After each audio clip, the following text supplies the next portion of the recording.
namazını gıyabi olarak kılalım diyor. Dualarımızı göndereceğiz. Ardından da bir Müslüman olarak Ya Rabbi ve n'afu mağfiretike Rabbim ifade etmeye çalışalım inşallah. Allahu Ekber. Allahu Ekber.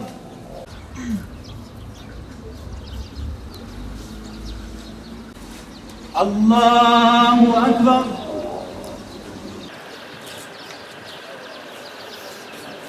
Allahu Ekber. Esselamu aleyküm ve rahmetullah. Cizreliler olarak, İslam'da kardeşleri olarak şu basın açıklamasını sizlerle paylaşıyorum. Yeni Zelanda'da Cuma namazı esnasında teröristlerce işlenen menfur katliamı ve saldırganları lanetliyor, kınıyor ve şehitlerimize Allah'tan rahmet ve yaralılarımıza da acil şifalar diliyoruz. Yeni Zelanda'daki 50 şehit kardeşimizin yakınlarına, Yeni Zelanda'daki Müslüman kardeşlerimize ve tüm Müslümanlara Cizre'den İslam kardeşleri olarak taziyelerimizi bildiriyoruz. Bilinmelidir ki yapılan bu vahşice saldırı özelde İslam alemine genelde vicdan ve izan sahibi olan her inançtan insana yapılmıştır. Buradan Yeni Zelanda'daki kardeşlerimize "A'zamallahu ecrekum ve ahsene azakum ve gafarallahu li amwatikum." Rabbim şehit edilen kardeşlerimize rahmet etsin. Rabbim geride kalanların ecrini arttırsın. Rabbim geride kalan ailelerine, yakınlarına sabırlar versin diyoruz. Taziyelerimizi onlara buradan bildiriyoruz. 104 yıl önce İngiliz emperyalizmi ne uğruna savaştığını bilmeyen Yeni Zelandalıları hiç tanımadıkları Müslümanları öldürsünler diye Çanakkale'ye yığmışlardı.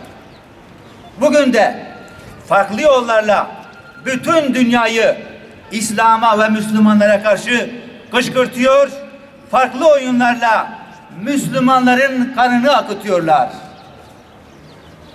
Rabbimiz şöyle buyuruyor: Allah ve Resulüne itaat edin. Birbirinizle çekişmeyin. Sonra korkuya kapılırsınız da kuvvetiniz gider. Diğer bir ayet-i kerimede onlar ağızlarıyla Allah'ın nurunu söndürmek istiyorlar. Halbuki kafirler istemeseler de Allah nurunu tamamlayacaktır. Günümüzde Müslümanların kendi içinde çekişip ümmet olma bilincini kaybetmesi, İslam düşmanlarını bu tür saldırılar için daha da cesaretlendirmektedir. İslam ümmetinin yegane kurtuluşu, ümmeti zilletten kurtarıp tek vücut haline getirmektir. Bu saldırılar Müslümanların İslam düşmanlarının oyunlarına gelmeden ümmet olma bilinciyle hareket etmeleri ve bir bedenin azaları gibi yek vücut olmaları gerektiğini bir kez daha bize göstermiştir. Aynı şekilde Mescid-i Aksa'mızda bazı vakit ezanların okunmadığını öğrenmiş olduk. Ezan bir beldenin İslam'a ait olduğunun, fethin olduğunun göstergesidir, damgasıdır. Ezan dünyanın her yerinden mazlumların parolası, özgürlüklerinin sloganıdır. Yoklukla varlık arasındaki çizgidir. Göz bebeğimiz Mescid-i Aksa'yı unutmuyoruz. Yeni Zelanda'daki vahşice yapılan cami katliamı ile birlikte özellikle belirtmek istiyoruz ki insanlık tarihine kara bir leke olarak geçen 31 yıl önce gerçekleştirilip binlerce mazlum kardeşimizin, mazlum Kürdün katledildiği Halepçe katliamını ve dünya üzerinde hala süre gelen bütün katliamları en şiddetli dille kınıyoruz. Ayrıca Cizre Şehir Platformu olarak başta ümmet coğrafyası olmak üzere bütün dünya üzerinde insanlığa karşı işlenen ve hala işlenmekte olan suçları unutmadığımızı ve unutturmama azminde olacağımızı bir kez daha vurgulamak istiyoruz.